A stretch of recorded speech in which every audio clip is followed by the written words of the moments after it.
Dalam persiapan menghadapi lanjutan kualifikasi Piala Dunia 2026 zona Asia, PSSI telah memanggil 22 pemain. Satu diantaranya adalah Jai Ijes.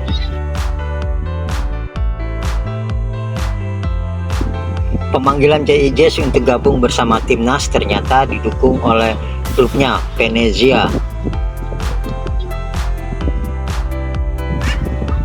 Bek Venezia FC Jai Ijes dipanggil timnas untuk babak penyisihan kedua kualifikasi Piala Dunia 2026. Demikian tulis Venezia FC di laman websitenya.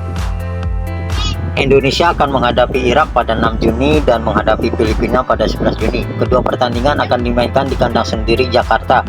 Semoga berhasil, Jai. Meski didukung, tapi sepertinya Jai Ijes akan telat bergabung ke TC sebab dia punya jadwal yang cukup padat yang waktunya berdekatan dengan agenda timnas. Jai lebih dulu fokus memperkuat klubnya berlaga di semifinal playoff Serie A 2024-2025. Laga akan digelar 2 leg, yakni tanggal 20 dan 24 Mei. Jika klubnya menang dan melaju ke final, maka akan bertanding 2 leg lagi, yaitu tanggal 30 Mei dan 2 Juni 2024. Oleh karena itu, bisa jadi Jai Ijes akan melewatkan pertandingan uji coba melawan timnas Indonesia melawan Tanzania pada tanggal 2 Juni 2024.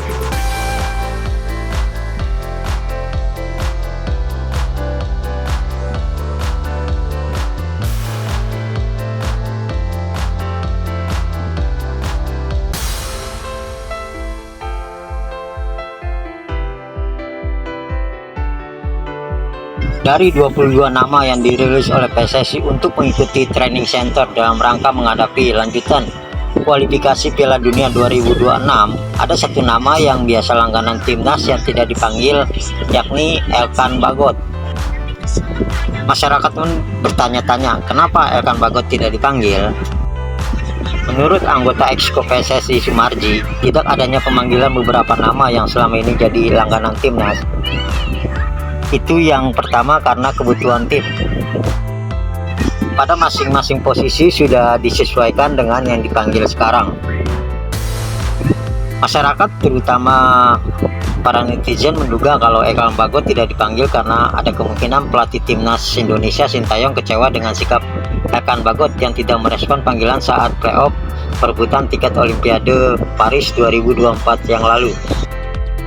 Soal dugaan itu ditepis oleh Ketua Umum PSSI Erick Thohir. Menurutnya Elkan Bagot memang ketika itu tidak dilepas sama klubnya sebab Piala Asia U23 2024 memang tidak masuk dalam kalender FIFA. Dengan tidak merespon panggilan, netizen menilai soal nasionalisme dari Elkan Bagot. Saya tidak bisa menghakimi seperti itu kalau Elkan Bagot dianggap tidak nasionalis, kata Erick Thohir seperti dilansir dari Kompas TV. Erick yakin masih ada jiwa nasionalisme di dalam hati anak-anak timnas Indonesia termasuk Elkan Bagot.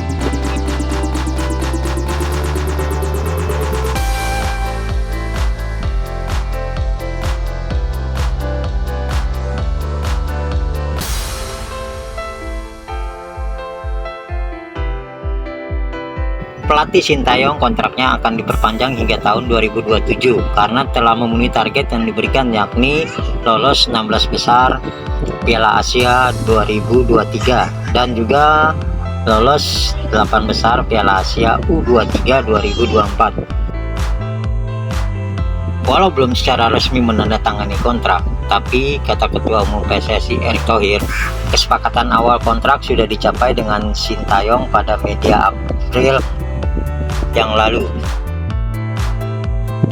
Menurut Erick Thohir, perpanjangan kontrak dengan Sintayong saat itu ketika makan malam di sebuah restoran Korea di Qatar memang belum mengarah pada ketentuan-ketentuan yang detail.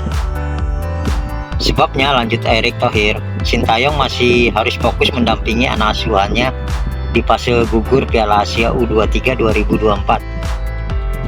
Saya juga menanyakan bahwa kita akan berbicara detail saat ini atau setelah turnamen.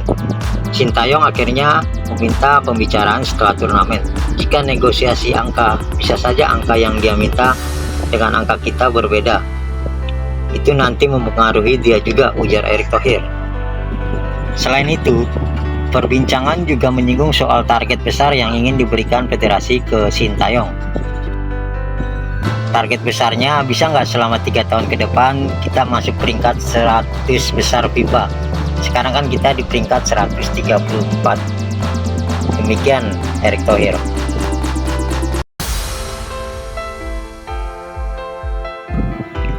Untuk menatap laga lanjutan kualifikasi Piala Dunia 2026 zona Asia, PSSI telah merilis 22 pemain yang dipanggil ke Timnas Indonesia.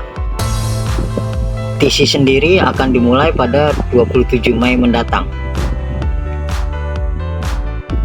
Lalu kenapa jumlahnya cuma 22 pemain yang dipanggil? Menurut Badan Tim Nasional BTN Sumarji, dari 22 nama itu dimungkinkan masih ada perubahan. Mengikuti perkembangan beberapa hari sebelum kick-off, lanjut Sumarji. Nantinya, kata Sumarji, akan terdapat 2 nama yang menyusul dipanggil oleh pelatih Timnas Indonesia Sintayong. Lalu siapa 2 nama tersebut? Sumarji enggan menyebut siapa nama yang akan menyusul. Masyarakat, terutama para fans Timnas Indonesia, menduga atau menebak-nebak kalau 2 nama pemain tersebut adalah Martin Paes dan Calvin Verdon. Seperti dari rilis pemain, hanya 2 kiper yang dipanggil, maka sangat wajar bila kemudian slot 1 kiper lagi akan diisi oleh Martin Paes. Kiper FC Dallas ini sendiri sudah diambil sumpah jadi WNI dan sekarang tinggal menyelesaikan 1 berkas lagi. Sementara naturalisasi Calvin Verdon tengah dikebut dan ditargetkan bisa diambil sumpah pada akhir Mei 2024.